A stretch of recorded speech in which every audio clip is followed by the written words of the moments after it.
seja i tal que i ao quadrado é igual a menos 1.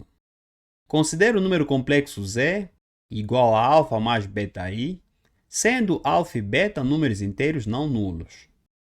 Sabendo que z ao cubo é igual a menos 9 mais 46i, determine alfa e beta. Portanto, esta é a primeira questão do exame de acesso IME 2025-2026, segunda fase. É uma questão sobre números complexos. Para solucioná-lo, vamos começar por recordar a primeira fórmula, que é a fórmula algébrica de todo número complexo, z igual a mais bi. E a segunda fórmula é uma propriedade modular, que diz que módulo de a tudo isso ao quadrado é igual a módulo de a ao quadrado. Então, vou começar por achar o módulo do número complexo z. Eu tenho a parte real, a parte imaginária.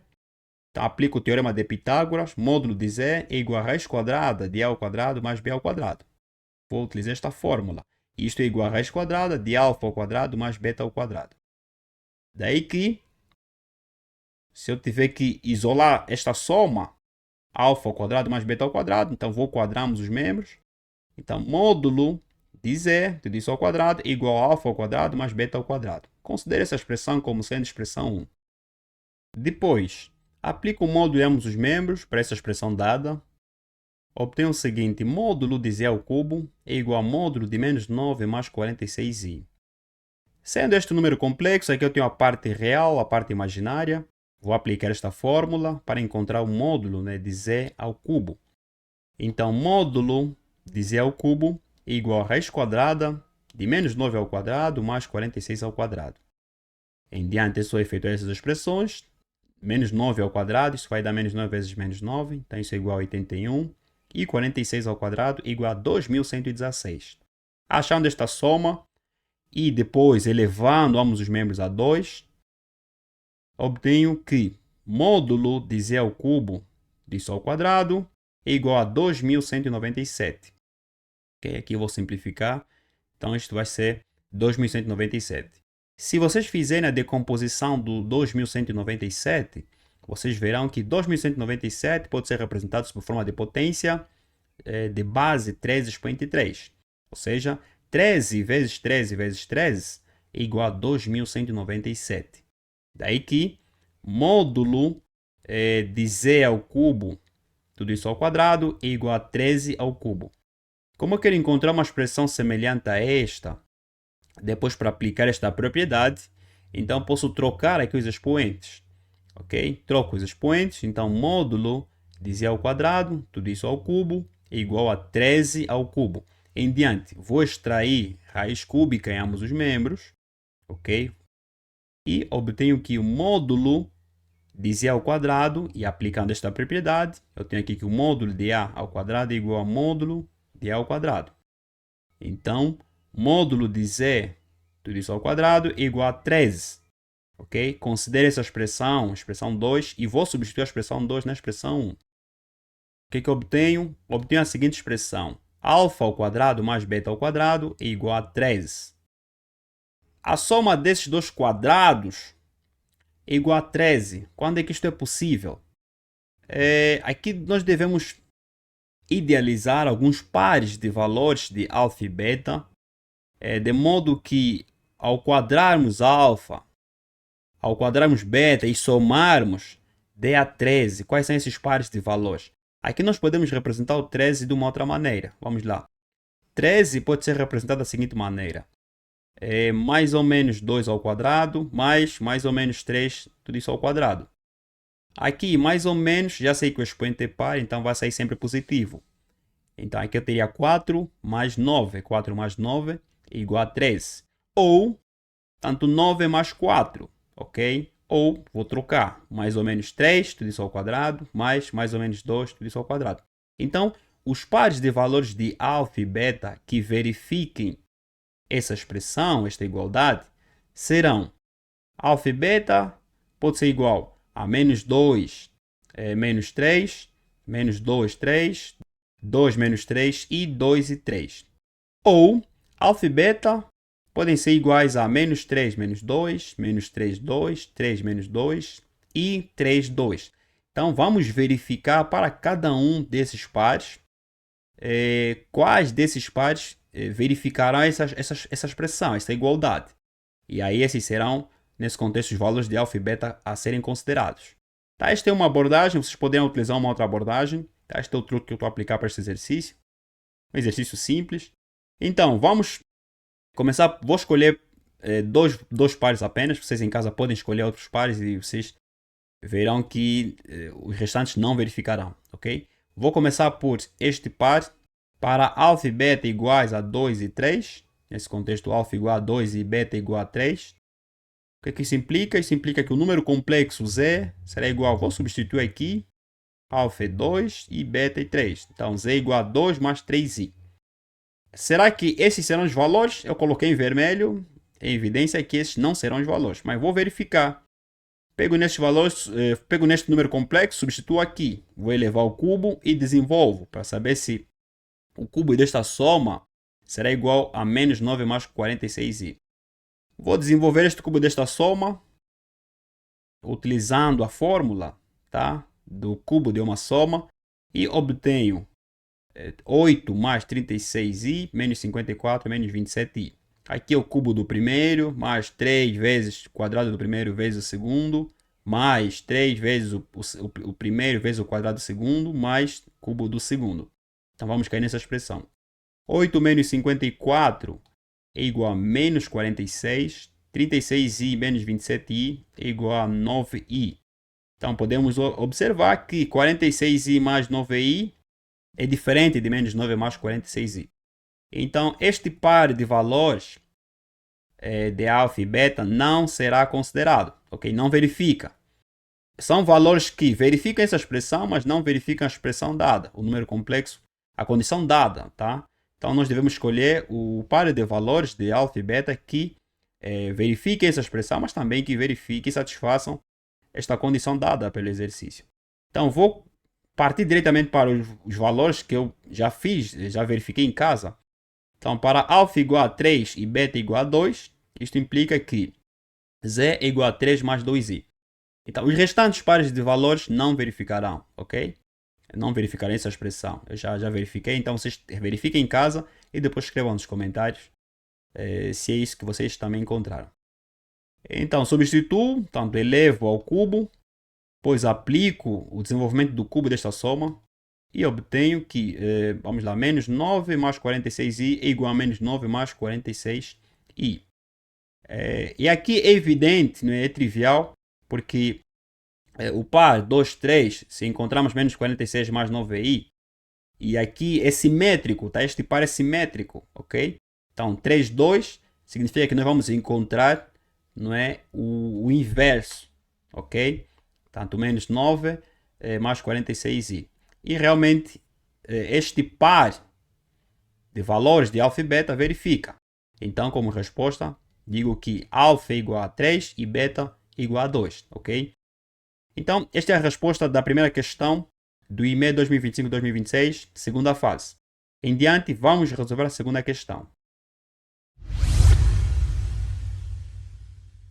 Calcule as soluções reais da equação. X à quarta, mais 2x mais 7 tudo isso ao cubo, mais 14x ao cubo, mais 147 sobre 2 vezes x ao quadrado, mais 7 ao cubo sobre 2 vezes x, é igual a menos 7 à quarta sobre 16. Portanto, estamos perante um exercício sobre equações polinomiais. Esta é uma equação do quarto grau. Aqui nós não vamos desenvolver essa expressão. Se desenvolver, vamos cair numa expressão muito grande, gigantesca e poderá complicar a nossa resolução. Aqui vamos simplificar, ok? Vou deixar essa expressão do jeito como está, porque aqui na realidade já me indica, né, um certo termo. Cada exercício é um exercício. Então, se analisando o exercício, você notará que ele tem uma tendência, ok? Então, este termo que ele coloca aqui é uma tendência. Nós não vamos desenvolver, vamos deixar do jeito como está. Eu vou pegar nessa expressão que está aqui a subtrair e vai passar no mesmo esquerdo a somar. E depois vou aplicar algumas transformações aqui para cair, portanto, no desenvolvimento de a mais b à quarta, tá? Já que estamos na quarta linha, esta é uma equação do quarto grau. Então, estamos na quarta linha do triângulo de Pascal, ok? Ou se vocês quiserem utilizar o binômio de Newton. Então, isto é que eu vou fazer. Vamos lá, x à quarta mais 14 é 2 vezes 7. Então, 14x ao cubo vai ser 2 vezes 7x ao cubo, mais, aqui, 147 é igual a 3 vezes 49, e 49 é 7 ao quadrado. Então, 3 vezes 7 ao quadrado sobre 2, vezes x ao quadrado, mais, que mantém, 7 ao cubo sobre 2 vezes x, e essa expressão passa no membro esquerdo mudando o sinal. Mais 7 à quarta sobre 16 é 2 à quarta. Ok? Então 7 à quarta sobre 2 à quarta mais 2x mais 7 tudo isso ao cubo igual a zero. Aqui eu não vou desenvolver essa expressão como fiz referência. Em diante, a minha ideia vai consistir em cair neste desenvolvimento de modo que eu iguale essa expressão à esquerda. Ok? Isso que eu fiz referência, que eu me encontro na quarta linha do triângulo de Pascal. E o desenvolvimento é igual a essa expressão. Então, olhando aqui, como é que eu posso transformar essa expressão neste desenvolvimento? Vamos lá. Aqui eu já tenho 2 vezes 7. Ok? Então, eu preciso encontrar aqui o 4. Para encontrar o 4, eu multiplico por 2 e divido por 2. Então, eu multiplicando por 2 e dividindo por 2, terei 4 vezes x ao cubo. Tá? X ao cubo vai ser, nesse contexto A, vai ser x, vezes 7 sobre 2. 7 sobre 2 vai ser o meu B. Ok, já encontrei este termo. Este termo aqui já tenho, que é o x à quarta. Encontrei esses dois termos. Em diante, como é que eu obtenho aqui 6? Aqui eu já tenho 3 vezes 7 ao quadrado sobre 2. Então, multiplico por 2 e divido por 2. Então, terei 6 vezes. Mais uma vez, aqui eu já tenho A ao quadrado, nesse contexto x ao quadrado, vezes B ao quadrado.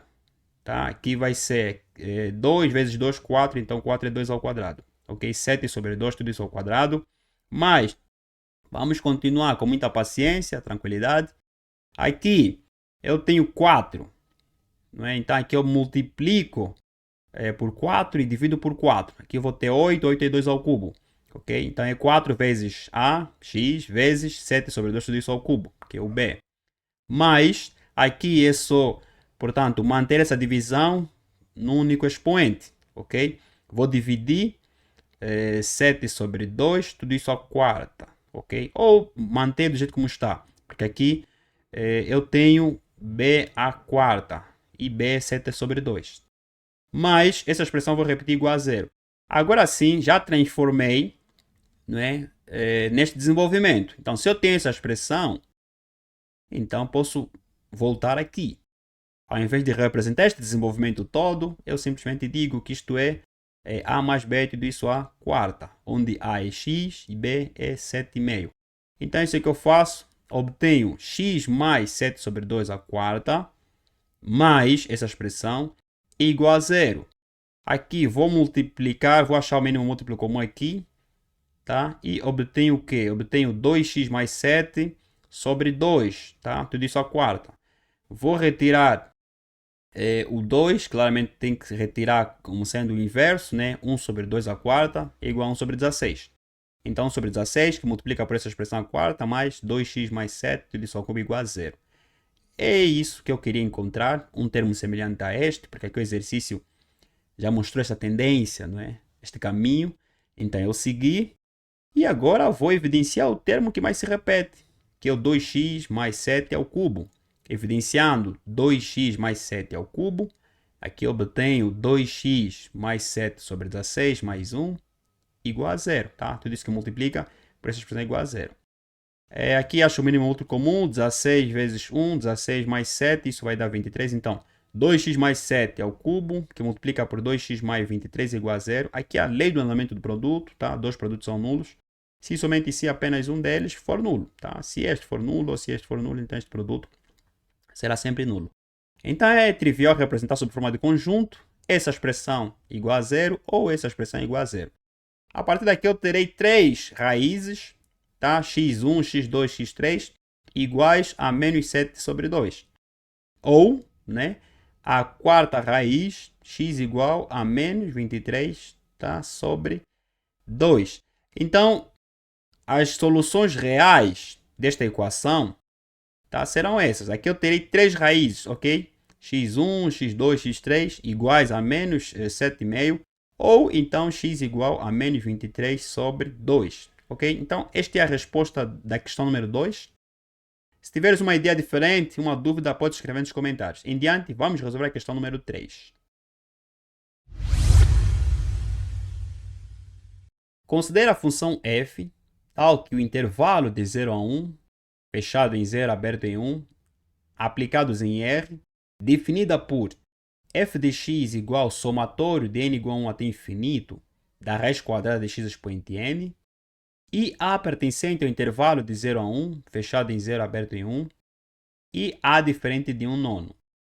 Dentre todas as retas secantes ao gráfico da função f, nos pontos A, f de A e x, f de x, para x diferente de A, a que tem o menor coeficiente angular é aquela que é paralela à reta da equação ky menos 4x é igual a 2026. Determine o valor de k em função de A. Portanto, estamos perante um exercício sobre funções mais geometria analítica. Há uma combinação aqui de conceitos de funções e conceitos de geometria analítica. Então, este é um exercício semelhante, tá? A priori é semelhante ao primeiro exercício da primeira fase, ok? Então, temos a função dada sob forma de um somatório e o truque é o mesmo. Vamos começar por representar este somatório de uma outra forma. Quer dizer, vamos desenvolver este somatório. Então, a função f de x é igual ao somatório de k igual a 1 até infinito de x expoente k sobre 2. Isso é igual, para k igual a 1, vamos lá, x expoente 1 meio, para k igual a 2, x expoente 2 meio, para k igual a 3, x expoente 3 sobre 2, mas até para k igual a n, ok, teremos x expoente n sobre 2.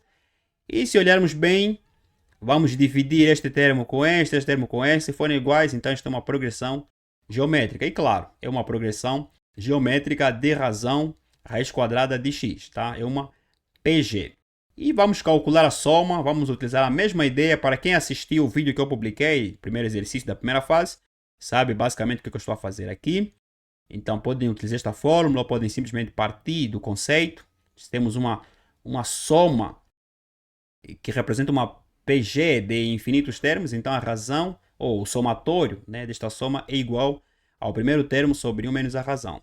Okay? O primeiro termo é raiz quadrada de x e a razão é raiz quadrada de x. Então, isto é raiz quadrada de x sobre 1 menos raiz quadrada de x. Daí que a função é igual a raiz quadrada de x sobre 1 menos a raiz quadrada de x. Esta é a função em x. E a função em a, para x igual a, então, é igual a raiz quadrada de a sobre 1 menos a raiz quadrada de a. Dentre todas as retas, vou voltar no exercício. Dentre todas as retas secantes ao gráfico da função, quer dizer que nós temos retas secantes que tocam em dois pontos, não é? Nesta função. Em que pontos? Nos pontos A, f de a e x, f de x. Então, aqui eu vou considerar dois pontos. Ponto A terá coordenadas a, f de a. Ponto B terá coordenadas x, f de x. Como são retas secantes e passam por esses dois pontos, vou determinar a equação da reta que passa por esses dois pontos.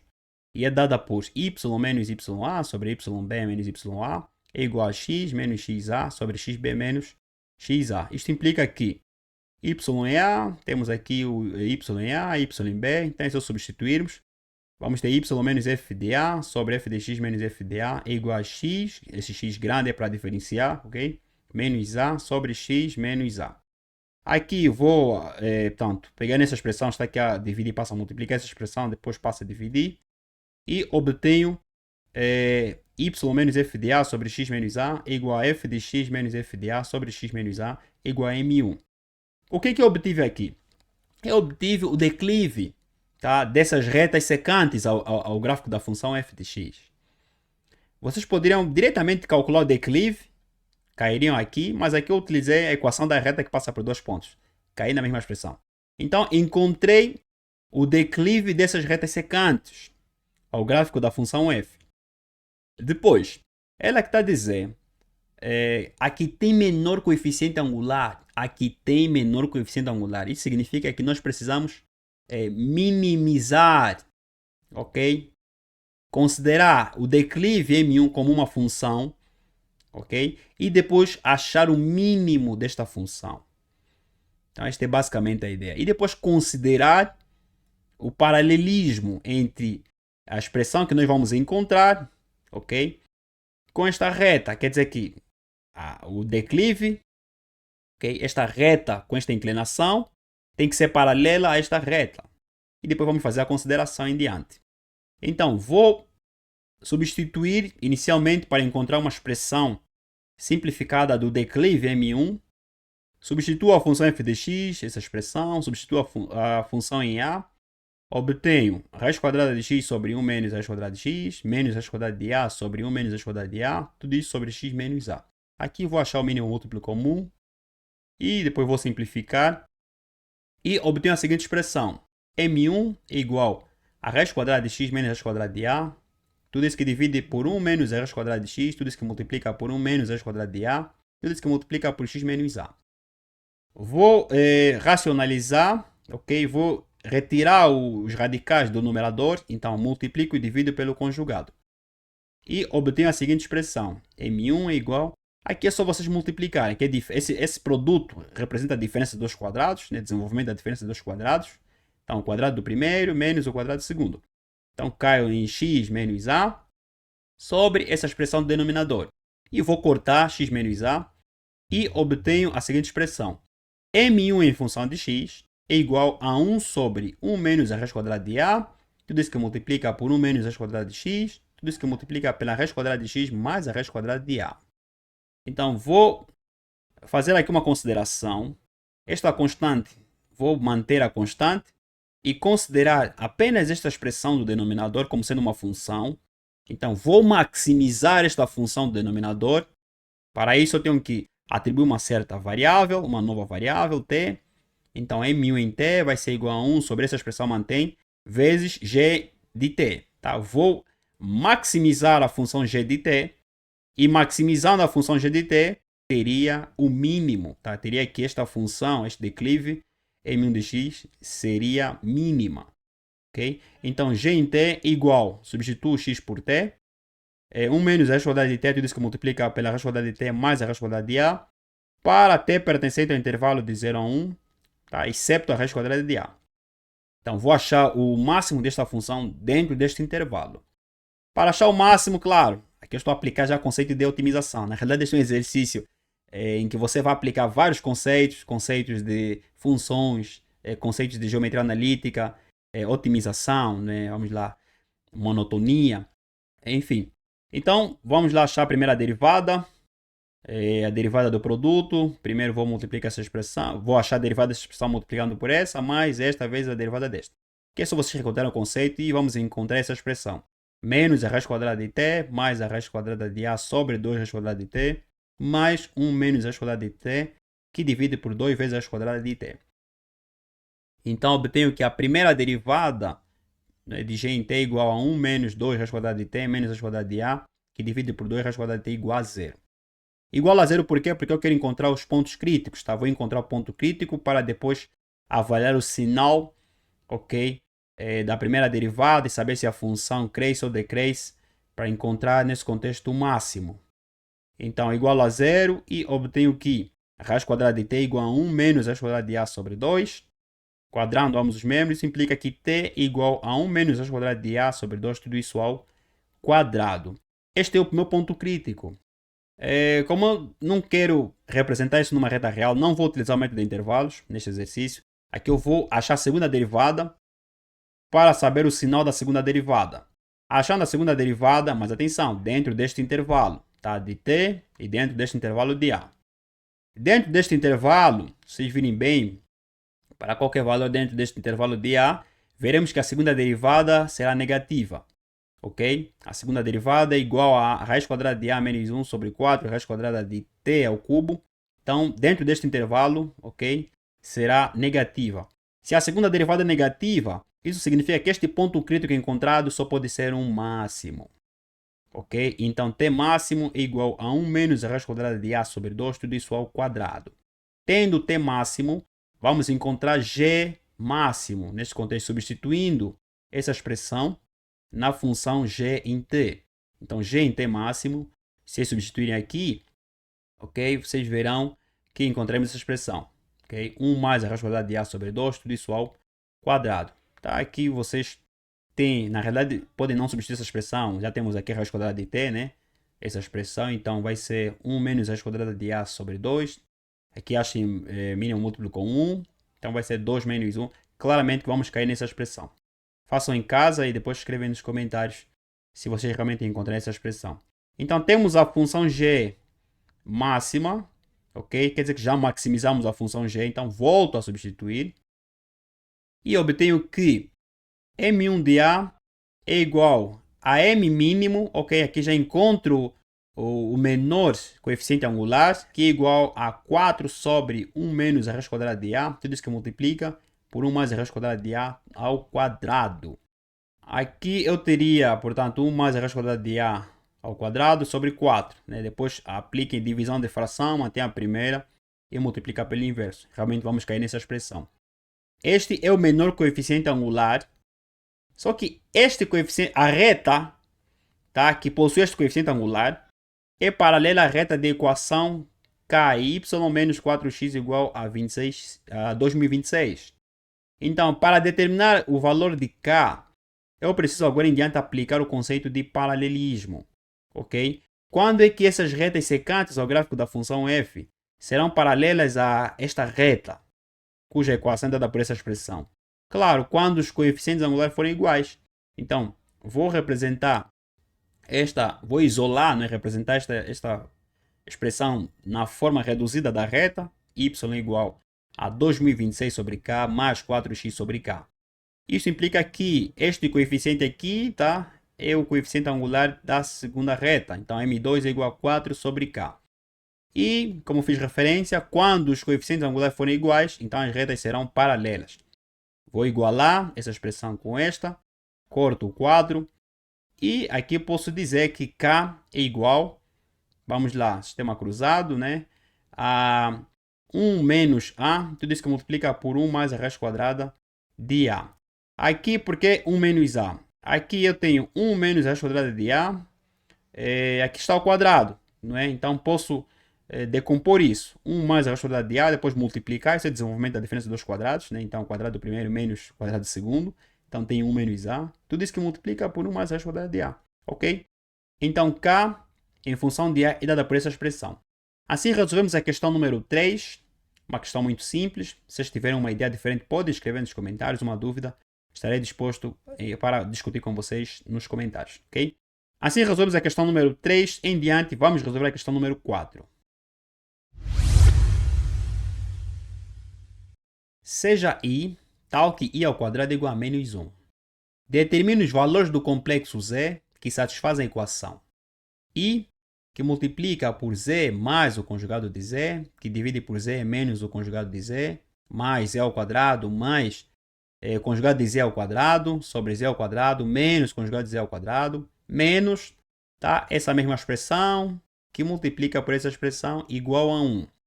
Em que este termo, Z com este traço por cima, representa o conjugado de Z.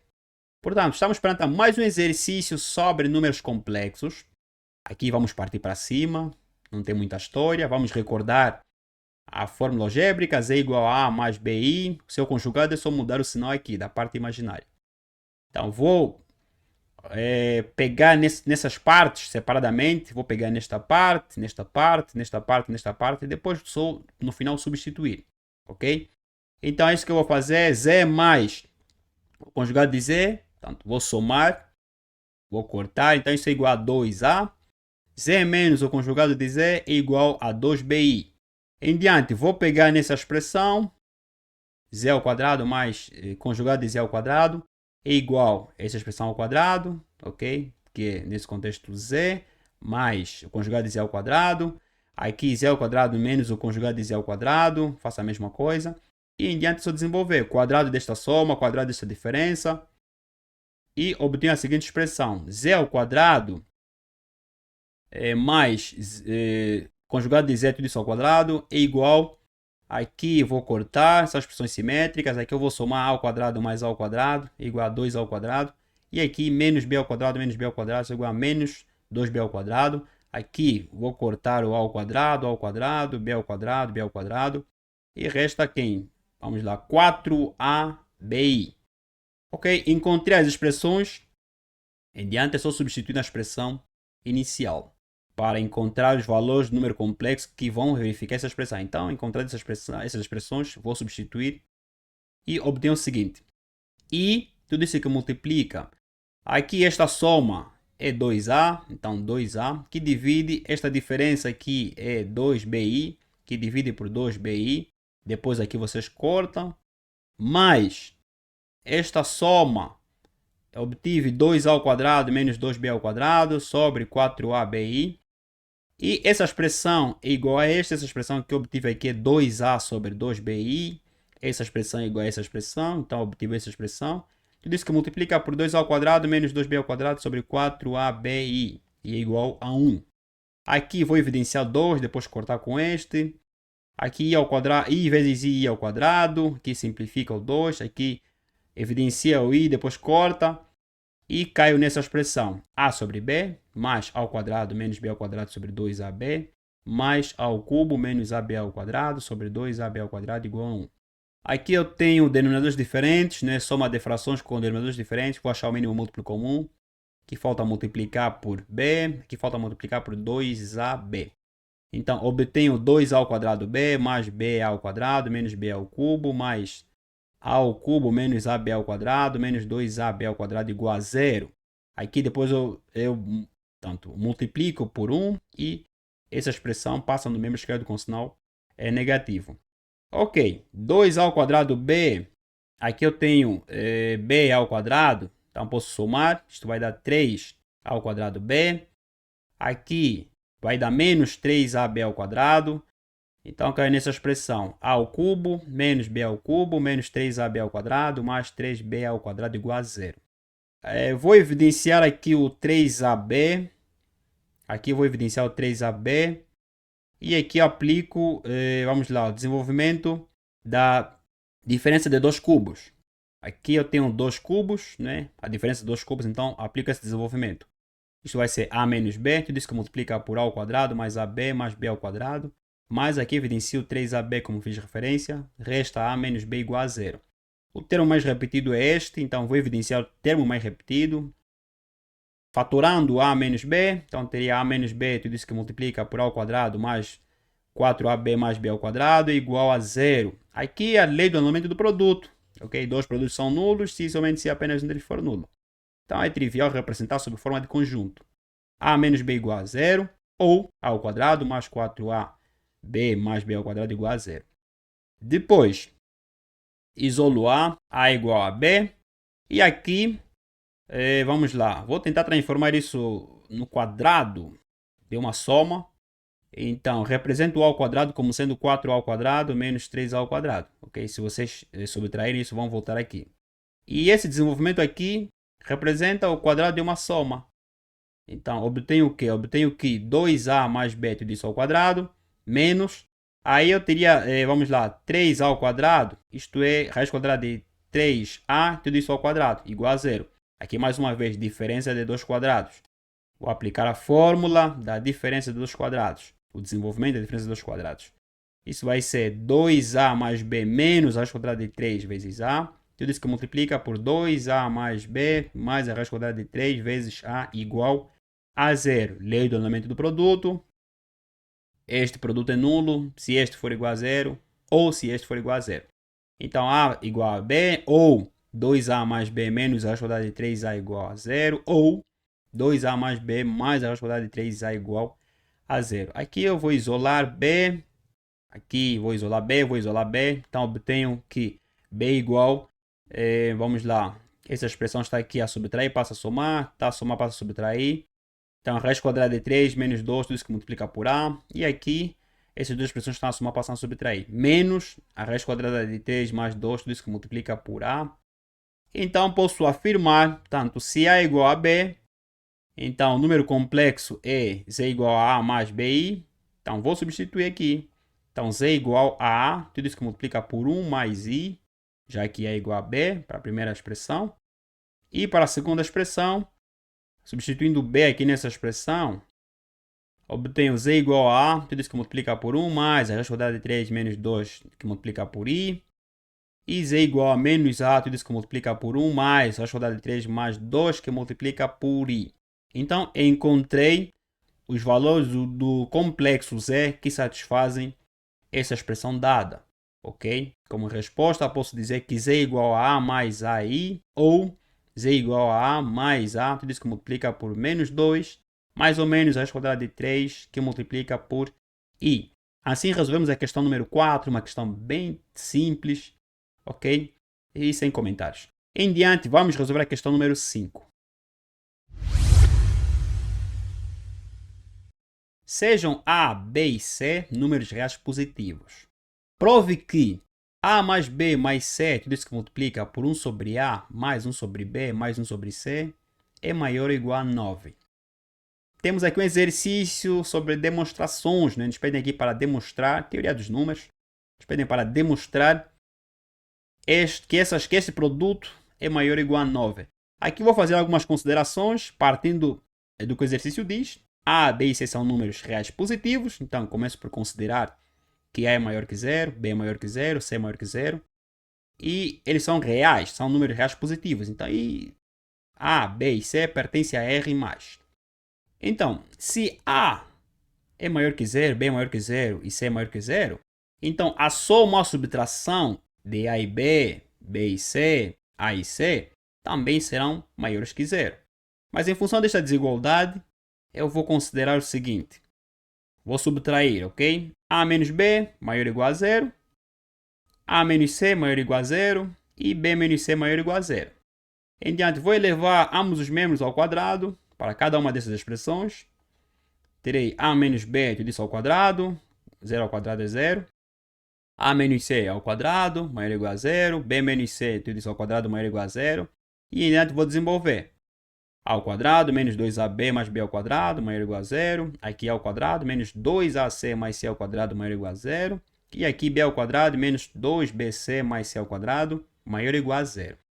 Vou isolar para cada uma dessas expressões, vou isolar A ao quadrado mais B ao quadrado. Para a segunda, A ao quadrado mais C ao quadrado. E para a terceira, B ao quadrado mais C ao quadrado. O que isso significa? Significa que esses termos que estão aqui a subtrair passam no mesmo direito a somar. Então, obtenho o seguinte. A ao quadrado mais B ao quadrado maior ou igual a 2AB. A ao quadrado mais C ao quadrado maior ou igual a 2AC. E B ao quadrado mais C ao quadrado maior ou igual a 2BC. Ok. Tá ficando interessante. Agora, vou dividir a primeira expressão por AB, a segunda por AC e a terceira por BC. Vou cair numa expressão bem interessante. Vocês vão entender porque que eu estou a aplicar esse desenvolvimento. O que estou a demonstrar, ok? Ao invés de representar apenas as expressões que eu vou me basear, aqui eu estou a demonstrar como é que nós obtemos essas expressões. Então, obterei A sobre B mais B sobre A maior ou igual a 2, A sobre C mais C sobre A maior ou igual a 2 e B sobre C mais C sobre B maior ou igual a 2. Então, essas são as expressões que eu vou me basear. Ao invés de simplesmente representar, aqui demonstrei, apliquei os fundamentos, né, de como é que vocês podem demonstrar essa expressão. Ok? Então, vou partir desta ideia. Então, tem essa expressão maior ou igual a 2, essa expressão maior ou igual a 2, essa expressão maior ou igual a 2. Então, vou somar, tá? Somo os membros, essa expressão somo com esta, 2 mais 2 mais 2, e obtenho a seguinte expressão. Ok? A sobre B mais B sobre A mais A sobre C mais C sobre A mais B sobre C mais C sobre B maior ou igual a 6. Ok. Aqui eu tenho A sobre B. Aqui eu vou agrupar. Agora em diante eu vou agrupar os termos que têm o mesmo denominador. A sobre B, C sobre B. Aqui B sobre A, C sobre A sobre C, B sobre C. Então, vou agrupar os termos que têm o mesmo denominador. Mantém a soma dos numeradores conservando um único denominador, ok? A mais C sobre B, mais B mais C sobre A, mais A mais B sobre C, maior ou igual a 6. Ok. Estamos num belo caminho, ok? Estamos a chegar. Em diante, o que eu vou fazer? Vou adicionar aqui por 3 no membro esquerdo e adicionar por 3 no membro direito. Aí já terei 9, ok? Então, só que eu vou adicionar da seguinte maneira. 1. Vou distribuir, ok? 1 para cada uma dessas expressões. E obtenho o seguinte. 1 mais A mais C sobre B, mais 1 mais B mais C sobre A, mais 1 mais A mais B sobre C, maior ou igual a 6 mais 3. Aí daí que acho aqui o mínimo múltiplo comum. Obtenho A mais B mais C sobre B, mais A mais B mais C sobre A, mais A mais B mais C sobre C, maior ou igual a 9. 6 mais 3, 9. E aqui eu tenho o termo que mais se repete, A mais B mais C. Então vou evidenciar. Evidenciar um termo que mais se repete, obterei a seguinte expressão. A mais B mais C, tudo isso que multiplica. Aqui resta 1 sobre B, 1 sobre A, 1 sobre C. A soma é comutativa. Então, 1 sobre A mais 1 sobre B, mais 1 sobre C, maior ou igual a 9. Era tudo que nós queríamos demonstrar. Assim resolvemos a questão número 5. Se você gostou, deixa um gostei. Se tiveres uma ideia diferente, escreva nos comentários. E vamos continuar resolvendo a questão número 6. Seja A1, A2, A3 até a 2027 uma sequência de números reais, tais que A1 é igual a 1, A4 é igual a 10 e que o sistema linear dada por essas equações, a primeira equação x mais 2y mais e igual a j, a segunda x mais 3y mais e igual a j mais i mais 1, e a terceira equação x mais 4y mais e igual a j mais 2, é possível para cada j igual a 1 até 2025. Calcule o somatório de j igual a 1 até 2025 de xj mais yj mais zj, em que xj, yj, zj representa uma solução do sistema para cada j igual a 1 até 2025. Portanto, estamos perante um exercício sobre sistema linear. Vamos aplicar alguns conceitos, claro, né, de progressão, porque aqui nós temos termos de uma sequência e precisamos saber se essa sequência é uma PA ou PG, né, em função ao longo da resolução desse exercício, e vamos verificar isso. Então, este é um exercício sobre, vamos lá, sequências, sobre sistema linear. Então, tem essa combinação. Vamos começar por olhar no sistema de equação dado e vou subtrair as equações. Vou subtrair a segunda com a primeira, a terceira com a segunda. O que eu obterei? Aqui subtraindo esta equação com esta, aqui vou cortar x, vou cortar z. Terei 3y menos 2y é igual a y. E aqui a j mais 1 menos a j. Encontrei a primeira expressão. Subtraindo a terceira pela segunda, terei... aqui vou cortar mais uma. Vou cortar x, vou cortar z. Então, vou encontrar que y é igual a j mais 2 menos a j mais 1. Interessante. Quer dizer que y é igual ao sucessor menos antecessor. Y é igual ao sucessor menos antecessor. Ou seja, y é igual a y. Isto implica que o sucessor menos antecessor é igual ao sucessor menos antecessor. Essa sequência só pode ser uma progressão aritmética. Porque este é o conceito de progressão aritmética. Ok? Quando o sucessor menos antecessor for igual ao sucessor menos antecessor, então nós estamos perante uma PA. Tá? Isto é a razão. Então digo que a n é uma progressão aritmética de razão y. Ok? Então posso calcular a razão tendo em conta os valores do primeiro e quarto termo, utilizando esta fórmula de recorrência para a progressão aritmética n igual a k mais n menos k, que multiplica por r. Então, a partir daqui, eu vou substituir e encontrar a razão. A razão é igual a 3. 10 menos 1 é igual a 3r. Então, a razão é igual a 3. A razão é igual a 3 e é igual a y, tá? A razão é igual a y, então y também é igual a 3. Y é igual a 3. Vamos lá, substituir para encontrar a expressão de AJ. Vamos lá, se a n é uma progressão aritmética, a diferença será constante entre os termos, então a j, nesse contexto, também será uma progressão aritmética, ok? Então vou utilizar a mesma fórmula para encontrar a j. Os termos são 1, 2, 3, então a diferença, não é, desses termos é constante. Então posso fazer a mesma consideração de que a j realmente é uma progressão aritmética Então, AJ igual a 1 mais J menos 1 vezes a razão é 3, tá? AJ igual a 3J menos 2. Aqui vocês não considerem outra razão. Se vocês considerem outra razão, claramente estarão errados, porque aqui é um sistema de 3 equações a 3 incógnitas, tá? Precisamos que este sistema seja verificável em função dessas condições. Então, AJ igual a 3J menos 2. Muito bem.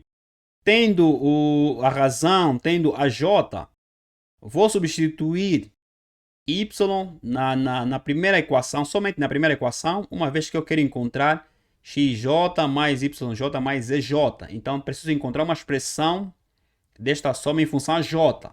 Tá? Então, vou pegar somente na primeira equação desse sistema e substituo o valor de y. Y é 3, então 3 vezes 2 é 6. Okay? X mais 6 mais e igual a j. Então, x mais e é igual a j menos 6. Ok. Se x mais e é igual a j menos 6, quanto vale x mais y mais e? É só adicionar aqui y e aqui o valor de y. Então, x mais y mais e é igual a j menos 3. Daí que esta soma é em função de j. Posso afirmar que xj mais yj mais ej é igual a j menos 3. Então, este é o termo que eu preciso, ok? Preciso encontrar o somatório de j igual a 1 até 2025 dessa expressão. Então, aplico o somatório em ambos os membros e obtenho a seguinte expressão. Somatório de j igual a 1 até 2025 de xj mais yj mais zj igual ao somatório de j igual a 1 até 2025 de aj menos 3. Agora sim posso substituir no aj é 3j menos 2. Então, obtenho o quê? Obtenho que o somatório de j igual a 1 até 2025 de aj menos 3 é igual. A constante pode ser retirada do sinal desse somatório. Então, 3 que multiplica pelo somatório de j igual a 1 até 2025 de j. Okay? A j é 3j menos 2. Então, quando eu substituir aqui, vou ter menos 2 menos 3 menos 5. Tá? Menos somatório de j igual a 1 até 2025 de 5. Para calcular este somatório e este somatório, vou utilizar essas duas fórmulas.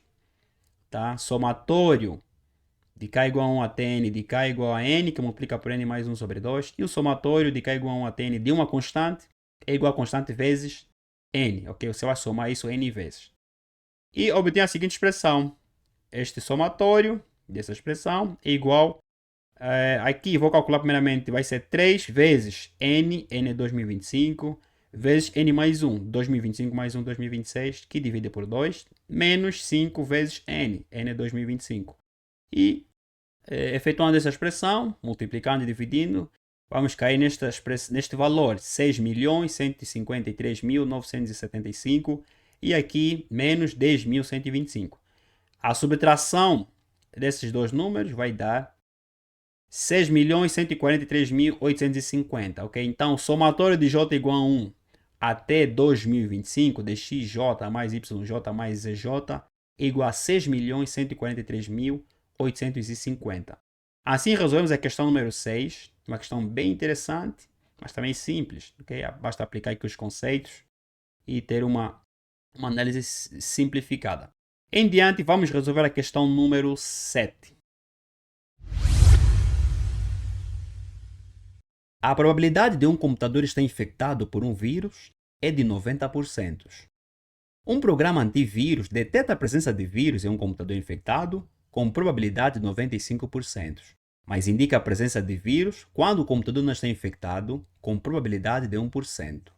O programa analisou um dado computador e respondeu que o mesmo não está infectado. Qual é a probabilidade do computador examinado estar infectado? Portanto, estamos perante um exercício sobre probabilidade. Então, vamos retirar os dados.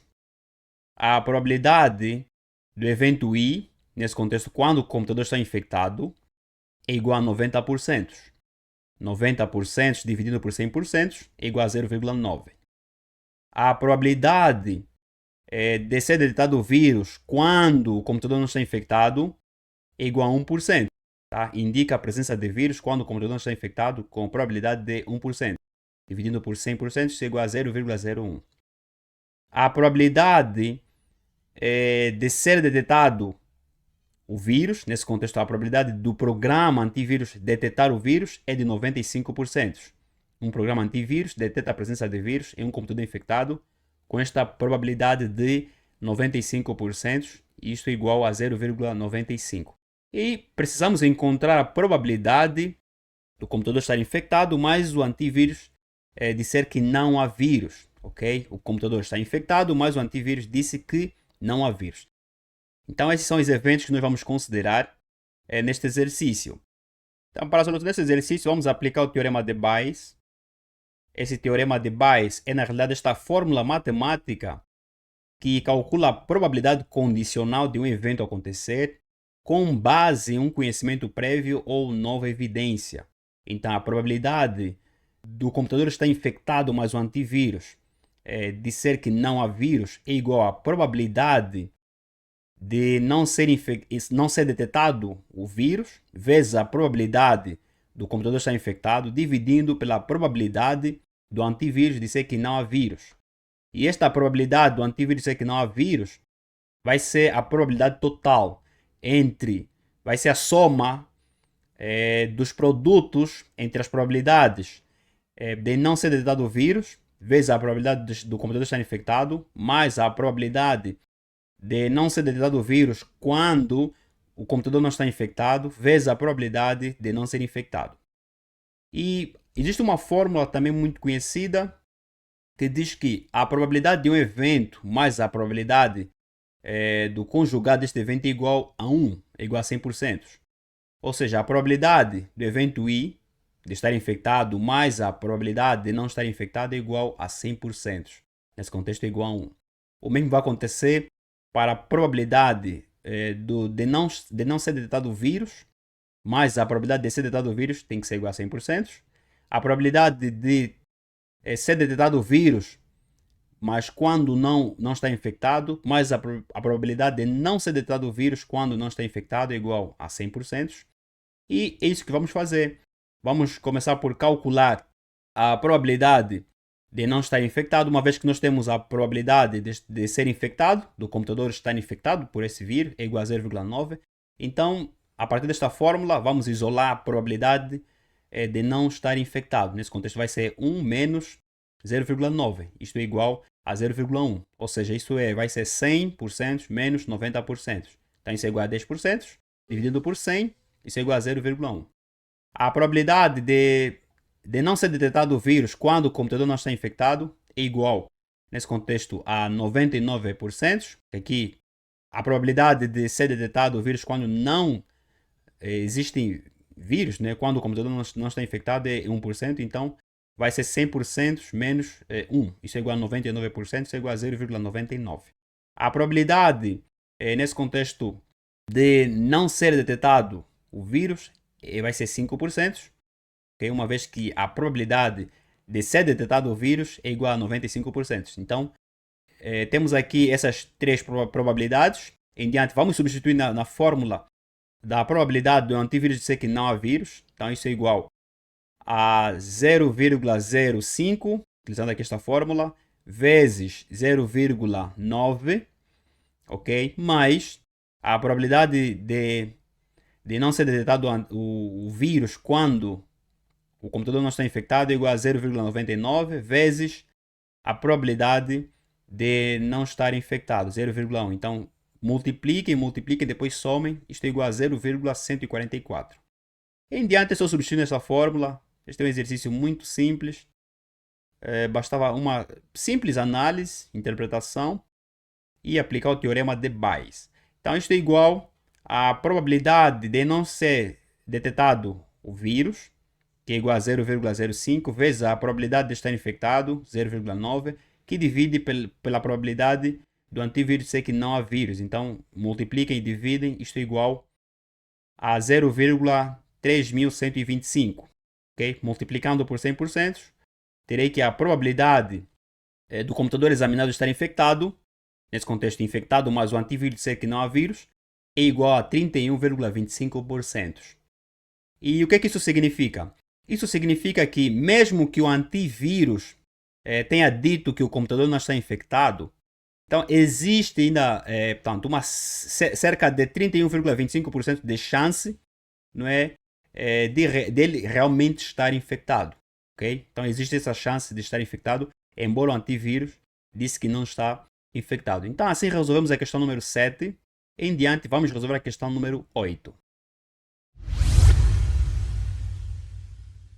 Prove que o sistema admite uma única solução real e calcule essa solução. O sistema dado por essas três equações há três incógnitas. Primeira equação, x mais log de x mais a raiz quadrada de x ao quadrado mais 1 na base 10 é igual a y. Segunda equação, y mais log de y mais a raiz quadrada de y ao quadrado mais 1 na base 10 é igual a z. E a terceira equação, z mais log de z mais a raiz quadrada de z ao quadrado mais 1 na base 10 é igual a x. Portanto, para solucionar este exercício, vamos fazer uma análise minuciosa dessas expressões à esquerda, tá? Das equações. Aqui eu tenho x mais log de x mais a raiz quadrada de x ao quadrado mais 1. Aqui eu tenho y mais log de y mais a raiz quadrada de y ao quadrado mais 1. Aqui eu tenho a mesma expressão, só que com uma incógnita diferente. Então, eu posso idealizar uma nova função, ok? Que eu vou mudar a variável, que ao atribuir, não é, essas diferentes variáveis, eu caio nessas expressões à esquerda dessas equações. E olhando nessa configuração, isto está me dando a entender que esta expressão tem a configuração de uma função estritamente crescente, ok? Quer dizer que ela vai crescer dentro do intervalo, ok, desta variável, e vai ser sempre crescente, da esquerda para a direita. Então, vou provar isso. Vou considerar função f em t é igual a t mais log de t mais a raiz quadrada de t ao quadrado mais 1 na base 10 para t pertencente a r.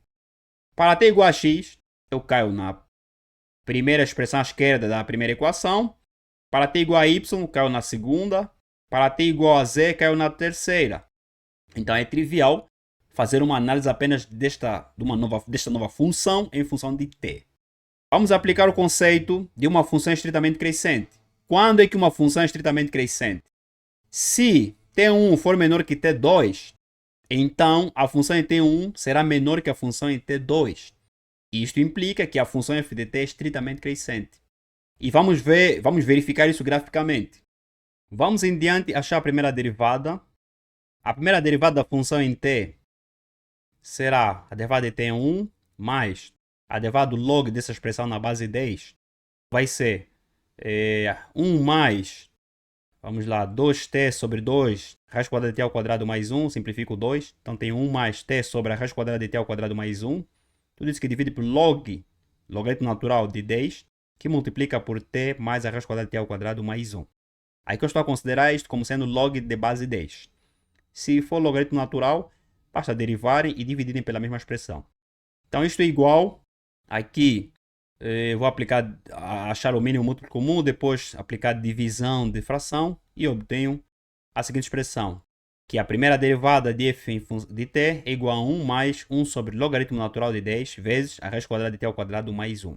E podemos observar que esta derivada é maior que zero. A primeira derivada de f sendo maior que zero, isso implica que a função f em t é contínua para todo t pertencente a r. Então, provamos aqui que a função f de t ela é estritamente crescente e é contínua, ok? É estritamente crescente e contínua dentro deste intervalo de t. Muito interessante. Vamos agora fazer uma interpretação gráfica, provarmos isso que nós provamos analiticamente com a ajuda de um gráfico. Então, nós temos aqui a função f, tá? Ela é estritamente crescente, ok? Pois as funções estritamente crescentes, elas sempre crescem.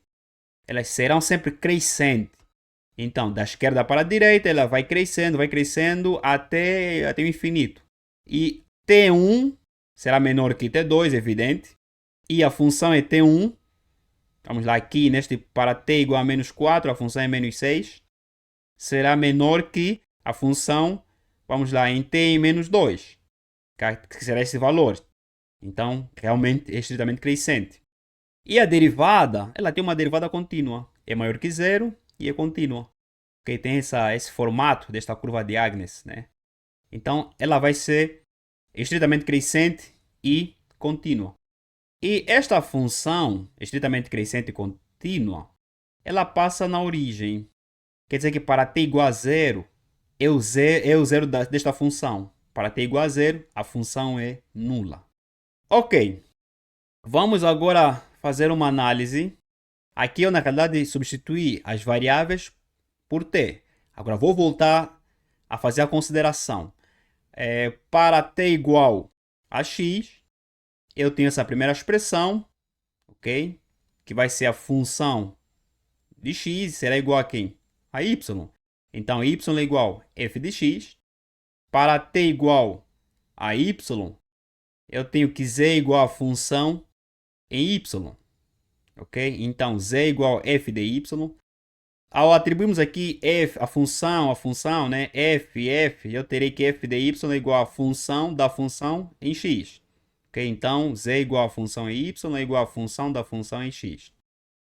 E para t igual a z, eu tenho que x é igual a f de z. Mais uma vez aqui, vamos lá, atribuir função aqui. Vai ser igual a função da função em y e igual a função da função em x. De outra maneira, posso representar da seguinte maneira. F de x é igual a x mais log dessa expressão igual a y. F de y é igual a y mais log dessa expressão igual a z. E f de z é igual a z mais log dessa expressão é igual a x. Eu estou a representar dessa maneira porque depois eu vou aplicar um artifício para encontrar esta solução. Então, inicialmente vou provar que existe uma única solução. Para tal, vou utilizar as ideias de encadeamento de desigualdades. Então, vou considerar que x, y, z sejam a solução do sistema dado e vou analisar dois casos, mas sem perda de generalidade, de modo que não perda a generalidade. Quer dizer que vocês podem considerar outros casos. Caso 1. Se x for menor ou igual a y, uma vez que a função é estritamente crescente e contínua, então vou aplicar a função em ambos os membros. Daí que a função f de x será menor ou igual à função f de y. A função f de x sendo menor ou igual à função f de y, isso implica que y será menor ou igual a z. Ok? E y sendo menor ou igual a z, mais uma vez aplico a função em ambos os membros, obtenho que a função em y será menor ou igual à função em z. A função em y sendo menor ou igual à função em z, isso implica que z será menor ou igual a x. Daí que x será menor ou igual a y menor ou igual a z e z menor ou igual a x. Isso só é possível se todas essas variáveis, essas incógnitas forem iguais. Então, isso implica que x é igual a y igual a z. O que isso indica? Isso indica que é a unicidade, que existe uma única raiz real. Primeiro caso. Segundo caso, vou analisar para x maior ou igual a y. Se x for maior ou igual a y, vou ter o mesmo cenário, só que com desigualdade oposta. Então, aplico f, função em ambos os membros, já que a função é estritamente crescente e contínua. Então, é trivial assumir isso. A função em x será maior ou igual à função em y, se somente se y for maior ou igual a z. E a função em y será maior ou igual à função em z, se somente se z for maior ou igual a x. Daí que x será maior ou igual a y, maior ou igual a z, maior ou igual a x, quando as variáveis forem iguais. Então, existe uma única solução real, e ela só é possível se somente se, claro, as incógnitas forem iguais. Ok? É zero, mas vamos provar isso em diante. Então, aqui provei que existe uma única solução real, tá? E ela só é válida quando essas variáveis x, y e z forem iguais. Okay? Então, existe uma única solução real. Em diante, vamos calcular esta solução real, esta única solução real. Aqui, vocês poderiam provar de outra maneira, mas tentem provar de outra maneira e escrevem nos comentários, ok? Então, vamos em diante fazer a seguinte consideração. Eu representei desta maneira, em diante vou somar ambos os membros, Mais uma vez, vou aplicar um outro artifício aqui. Vocês apliquem em casa um outro artifício e depois escrevam nos comentários. Vou somar ambos os membros. Ao somar ambos os membros, eu vou cortar x, vou cortar z e vou cortar y. Então, teria a soma desses três logaritmos, tá? Dos logaritmos dessas expressões, igualadas a zero. Igualada a zero. Esta soma é igualada a zero, ok? Então, log dessa expressão, mais log dessa expressão, mais log dessa expressão é igual a zero. Muito bem. E caí numa equação logarítmica. E para solucionar essa equação logarítmica, inicialmente vou retirar a condição de existência. Isto é, o logaritmando deste logaritmo tem que ser maior que zero, maior que zero, maior que zero. Então, obtenho que condição de existência, não é x mais a raiz quadrada de x ao quadrado mais 1 maior que zero, y mais a raiz quadrada de y ao quadrado mais 1 maior que zero, z mais a raiz quadrada de z ao quadrado mais 1 maior que zero. Quando é que isto é possível? Isto só será possível, não é? Vamos lá, quer dizer, isto será sempre possível, ok? X mais a raiz quadrada de x ao quadrado mais 1, para qualquer valor de x, será sempre maior que zero. Uma vez que esta expressão é maior ou igual a zero, ok? Está adicionada por uma expressão, então esta soma vai ser maior que zero. O mesmo acontece para a segunda inequação e para a terceira. Então eu digo que a condição de existência é x, y, z pertencentes a R. Qualquer valor de x, y, z, não é, vai nesse contexto satisfazer essas inequações, tá? Então x, y, z pertencem a R. Agora vamos resolver. Para resolver esta equação, vou aplicar a propriedade dos logaritmos. Aqui eu tenho soma de três logaritmos com a mesma base. Então eu posso manter um único logaritmo com a base 10 e multiplicar os logaritmados. Então, o que eu obtenho? Eu obtenho log do produto dessas expressões na base 10 é igual a zero. Depois, este produto vai ser igual a Euler, quer dizer, a 10 expoente 0. 10 expoente 0 é 1. Então, este produto é igual a 1. Quando é que este produto entre essas três expressões é igual a 1? Quando cada uma dessas expressões forem iguais a 1.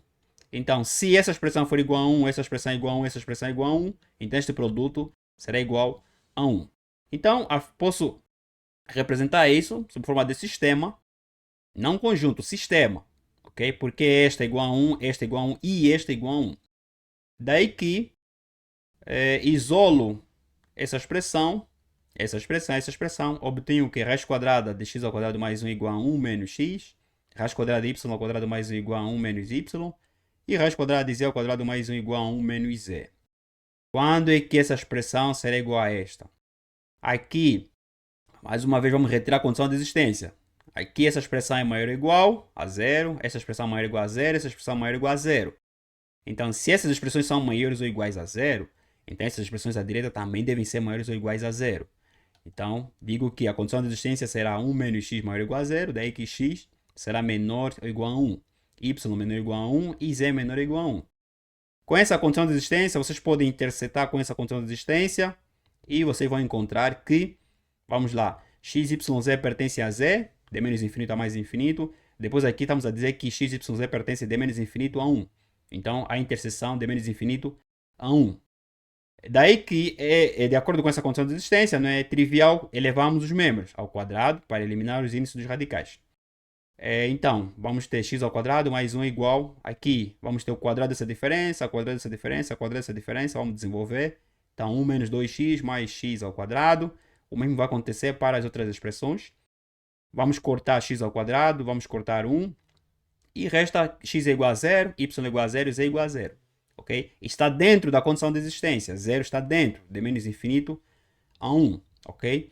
Então, posso dizer que a única solução real é x igual a y, igual a z e igual a 0. Tá? É o 0. Aqui vocês poderiam considerar a ideia de ponto fixo. Substituiriam nesse contexto x, y por, ou seja, y, z por x. Estariam a considerar x como sendo ponto fixo e vocês cairiam na mesma resposta. Quer dizer que a única solução real é 0. E eu já fiz referência graficamente. Para t igual a 0, eu obtive que a função f de t é igual a 0. Ok? Quer dizer que a função, o único zero desta função, o único ponto fixo é o 0. Tá? Isso que eu fiz referência anteriormente pelo gráfico. E aqui provei analiticamente. Então posso dizer que Vamos lá, f de 0 é igual, substituindo x, y, z por 0, vamos ter que o membro esquerdo será igual ao membro direito para todas as expressões desse sistema de equação. Então, 0 é igual a 0, 0 é igual a 0, 0 é igual a 0. Daí que a única solução real é x igual a y igual a z igual a 0. Então, esse sistema tem uma única solução real e ela é 0, tá? Para essas três variáveis. Assim, resolvemos a questão número 8. Se tiveres uma ideia diferente, claro, existem várias abordagens, pode escrever nos comentários. Uma dúvida, escreva nos comentários.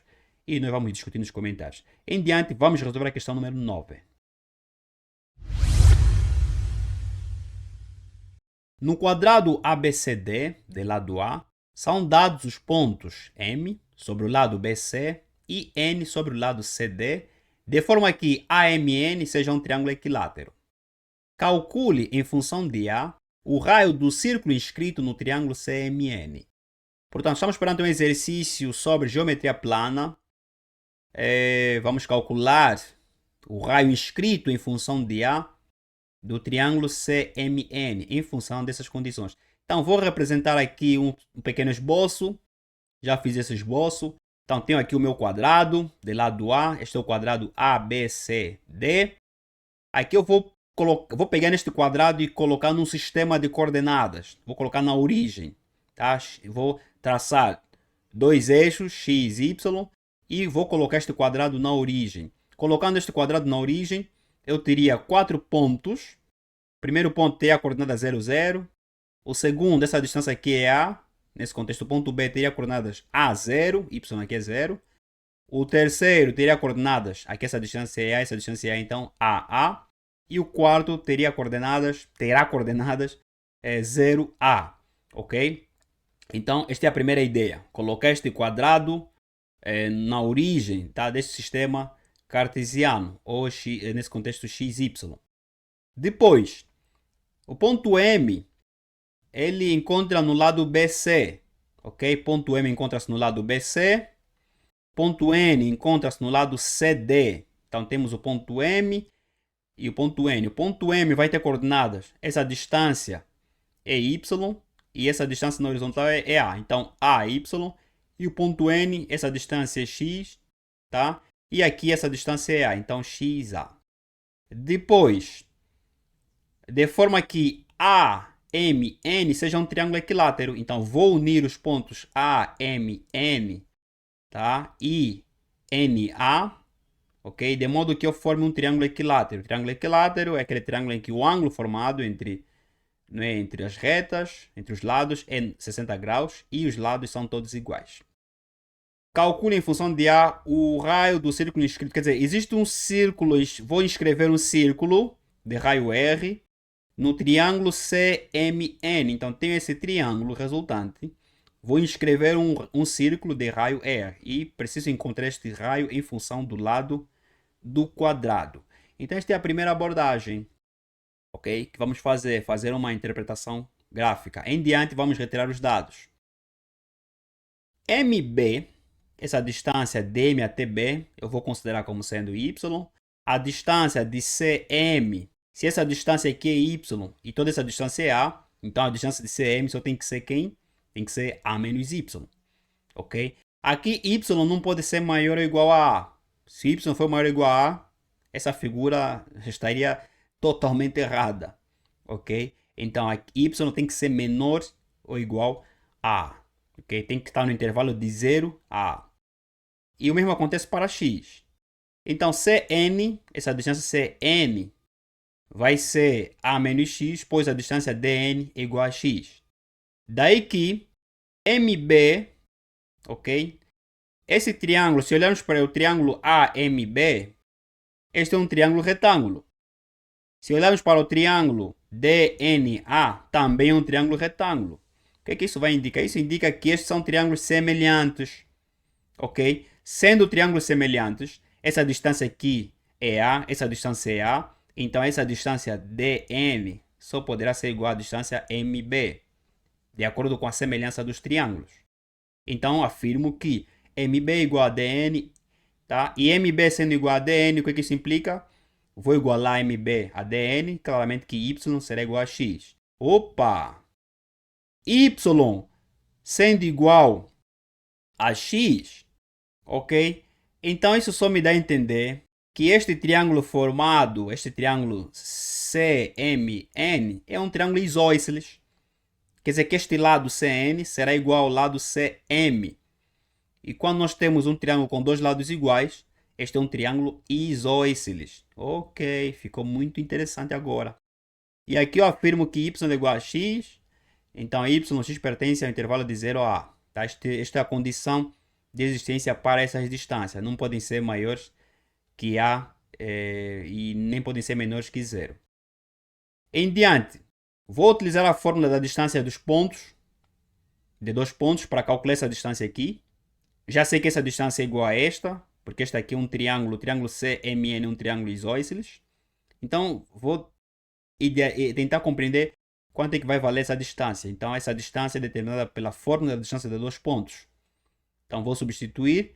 Então, Mn é igual a raiz quadrada de xn é x menos xm é a, então x menos a ao quadrado, mais yn é a menos ym é y, tá? Então a menos y, tudo isso ao quadrado. Aqui eu posso inverter, já que y é igual a x, então substituo e vou inverter de acordo com a condição de existência. Então obtenho o quê? Este mais esse vai dar 2, tá? Nesse caso, mn vai ser igual a raiz quadrada de 2 que multiplica por a menos x, tudo isso ao quadrado. Depois, vou aplicar aqui a propriedade de radiciação. Então, vou ter raiz quadrada de 2 vezes a raiz quadrada dessa expressão toda ao quadrado. Vou cortar de acordo com a condição de existência, então vou escolher a parte positiva, né? Daí que mn é igual a raiz quadrada de 2 que multiplica por a menos x. Quer dizer, já determinei essa distância mn. Então, tendo a distância mn, agora eu preciso saber quanto é que vai valer essa distância. Tá? Quanto é que vai valer essa distância, esta, para depois calcular o raio do círculo inscrito. Vou calcular o raio do círculo inscrito utilizando a fórmula da área. Tá? A área é igual a semiperímetro vezes o raio. Então, o raio será igual a área sobre o semiperímetro. Semiperímetro vai ser a soma dos lados sobre 2. Para tal, vou calcular a distância AM, ok? Retiro este triângulo retângulo, e vou calcular a distância AM. Então, a distância AM é igual a raiz quadrada. Vamos lá, essa distância aqui vai ser a ao quadrado, e essa distância aqui vai ser y ao quadrado. Como y é igual a x, então vou representar somente aqui em função de x. Então vai ser, vamos lá, raiz quadrada de a ao quadrado mais x ao quadrado. Isso vai ser AM. Como este é um triângulo equilátero é aquele que os lados são todos iguais. Tendo o lado AM, né? Tendo o lado MN, para que seja um triângulo equilátero, para que esta figura seja um triângulo equilátero, é necessário que AM seja igual a MN. Então, em diante vou igualar AM igual a MN. E aqui vou poder encontrar uma equação de segundo grau, tá? De x em função de A. E vou encontrar as expressões de x, depois vou voltar a substituir para no final encontrar essas distâncias, né, que eu preciso. Tá? Os lados nesse contexto deste triângulo CMN. Então, igualo, ok? Raiz quadrada de 2 que multiplica por a menos x é igual a raiz quadrada de a ao quadrado mais x ao quadrado. Elevamos os mesmos ao quadrado. E isso é possível, claro, né? Essa expressão é maior ou igual a zero, então a expressão à esquerda também tem que ser maior ou igual a zero. Daí que x vai ser menor ou igual a a. Só que x pertence a esse intervalo. Então vocês têm que intersetar, tá? E depois vocês vão encontrar. Ok, vamos lá. De menos infinito a a, depois de 0 a a. Então a interseção vai ser aqui, ok? De 0 a a. Poderia até não representar isso, mas aqui é formalismo matemático, ok?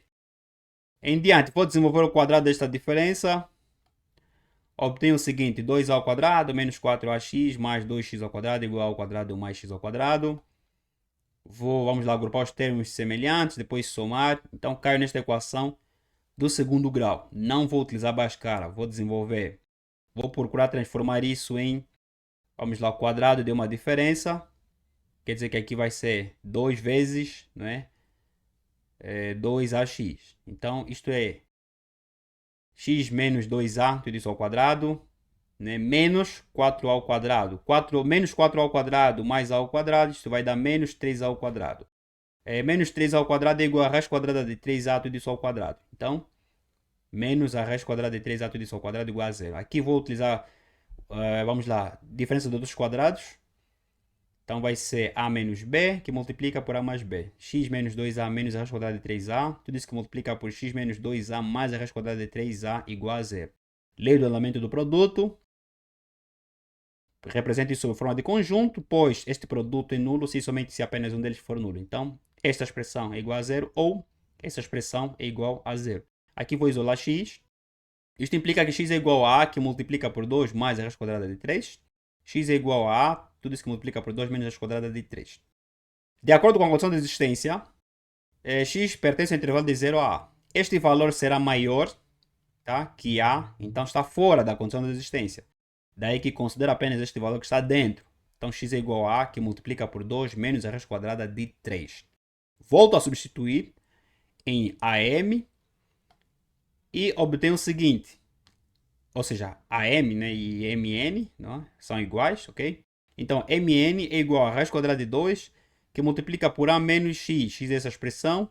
Então menos 2A mais a raiz quadrada de 3A. Aqui A menos 2A. Isso vai dar menos A, né, mais a raiz quadrada de 3a. E aqui CM, a distância CM vai ser A menos X, X essa expressão, e MN é igual a raiz quadrada de 2a, tudo isso que multiplica pela raiz quadrada de 3 menos 1. CM é igual a CN é igual a tudo isso que multiplica pela raiz quadrada de 3 menos 1. Então, encontrei a distância CM, a distância CN, já que este é um triângulo isósceles, como fiz referência, então essa distância é igual a esta. E a distância MN. Em diante é só utilizar a fórmula, tá, da área. A área deste triângulo em que está inscrito este círculo é igual ao semiperímetro vezes o raio. Ok? Então o raio é igual à área desse contexto deste triângulo. Ok? Sobre o semiperímetro. Semiperímetro é a soma dos lados, é o perímetro sobre 2. Okay? Soma dos lados sobre 2. A área vai ser a base vezes a altura sobre 2. A base vai ser Cn, a altura vai ser Cm. Então, ou poderiam simplesmente considerar, já que Cn é igual a Cm, então Cn ao quadrado sobre 2. Daí que o raio vai ser igual a Cn vezes Cm sobre Cm mais Mn mais Cn. E substituindo as expressões, terei que o raio é igual. Aqui vamos lá ver o termo que mais se repete, é A, que multiplica pela raiz quadrada de 3 menos 1. Então vou evidenciar e cortar. No denominador vai restar 2 mais a raiz quadrada de 2. E no numerador vai restar A, que multiplica pela raiz quadrada de 3 menos 1. Aqui, essa é a expressão do raio em função a A. Posso ficar aqui, posso terminar aqui. Como posso racionalizar, retirar o radical do denominador. Então multiplico e divido pelo conjugado da expressão do denominador. E obtenho a seguinte expressão. Raio R em função de A é igual a A, que multiplica pela raiz quadrada de 3 menos 1, que multiplica por 2 menos a raiz quadrada de 2. Tudo isso que divide por 4 menos 2. 4 menos 2 é igual a 2. Então, o raio desse círculo inscrito em função do lado do quadrado é igual a essa expressão. Ok? Assim resolvemos a questão número 9. E em diante vamos resolver a questão número 10. Seja o tetraedro regular ABCD de aresta A e a esfera inscrita no mesmo. Considerando cada vértice, traça-se um plano distinto da base oposta, paralelo a esta base e tangente à esfera. Um novo tetraedro é então formado a partir do vértice A e dos novos vértices definidos pela interseção do novo plano traçado, paralelo à base BCD, com o tetraedro ABCD. Analogamente, faz-se o mesmo processo para os vértices B, C e D. Em seguida, inscreve-se uma esfera em cada novo tetraedro criado. Repete-se o processo de forma indefinida. Calcule em função de A o volume ocupado por todas as esferas interiores ao tetraedro ABCD. Portanto, estamos perante um exercício sobre geometria espacial. Aqui é um exercício longo, muito interessante. Então, vamos interpretar o exercício. Nós temos um tetraedro regular ABCD de aresta A. e sobre este tetraedro inscrito uma esfera. Então vamos lá, inicialmente começar por esboçar aqui o gráfico. Já fiz o gráfico em casa, mas vamos interpretar e ao mesmo tempo vamos entender a figura. Então nós temos um tetraedro ABCD, ok? Tetraedro que é esta figura que possui 4 vértices, ok? Inscrito uma esfera, considerando cada vértice, traça-se um plano distinto. Portanto, essa esfera na realidade vai estar assente a este plano que é traçado, este plano BDC. Então, a esfera inicial com raio R0 vai sentar neste plano, vai ser uma base, né? Vai ser entendida como uma base. Ela senta neste plano. Depois, paralelamente a este plano, traça-se um novo plano para o vértice A, ok? Traça-se um novo plano e depois inscreve-se uma nova esfera. Essa nova esfera que vai também de igual modo sentar neste plano. O mesmo isso vai se repetir em cada um dos vértices. Quer dizer que nós vamos ter vários tetraedros formados e várias esferas formadas. Vamos repetir o mesmo processo para os outros vértices. Interessante. E nos pedem para encontrar o volume ocupado por todas as esferas inferiores ao tetraedro ABCD. Aqui vamos partir para a ação, fazer uma interpretação. Vamos lá, nós temos o tetraedro inicial, que possui uma altura H. Então, olhando para o primeiro vértice A, nós traçamos aqui mais um tetraedro. E este tetraedro, se olharmos bem em termos de proporcionalidade, este tetraedro vai ser a metade do tetraedro inicial. E se repetirmos esse processo para os outros vértices, nós veremos que os tetraedros resultantes serão a metade do tetraedro inicial. Quer dizer, do tetraedro anterior. Nós vamos ter essa proporcionalidade de 1/2. Ok? Então, a constante linear de proporcionalidade vai ser, entre os tetraedros, vai ser a metade, vai ser 1/2. Mas vamos provar isso. Então, este é o esboço do nosso gráfico. Em diante, como é que nós vamos solucionar esse exercício? Vamos recordar duas fórmulas principais, o volume da esfera e a altura do tetraedro. O volume da esfera é 4/3 π raio ao cubo. E a altura do tetraedro é igual a A ao lado, a aresta nesse contexto, vezes a raiz quadrada de 6 sobre 3. Ok. Então, vou considerar o volume inicial, o volume do tetraedro original. V0 é igual a 4/3 π raio inicial ao cubo. E qual será o raio? Vamos olhar aqui na figura, nós temos que essa distância, ok, desta base até o topo da esfera, que vai ser a próxima base do próximo tetraedro, é a altura sobre 2. E essa distância é igual ao diâmetro desta esfera, ok? Então vai ser 2 vezes o raio, ok? Então, H sobre 2 é igual a 2R0. Daí que R0 é igual a H sobre 4. Então este é o raio inicial, ok, da esfera inscrita no tetraedro inicial. Em diante, vou calcular essa constante, este fator de semelhança linear e volumétrico, já que estamos a falar de, vamos lá, de volume. Então vou calcular inicialmente o fator de semelhança linear. Para tal, vou considerar as alturas. Vocês podem ir por intermédio da consideração entre os raios, mas aqui eu vou considerar em função das alturas. Aqui eu tenho a altura do tetraedro. A altura do tetraedro é igual, vamos lá, a altura do tetraedro resultante mais 2R0. Daí que essa altura será igual à altura do tetraedro menos 2R0, tá? Então H1 é igual a H menos 2R0. O que é R0? R0 é H sobre 4.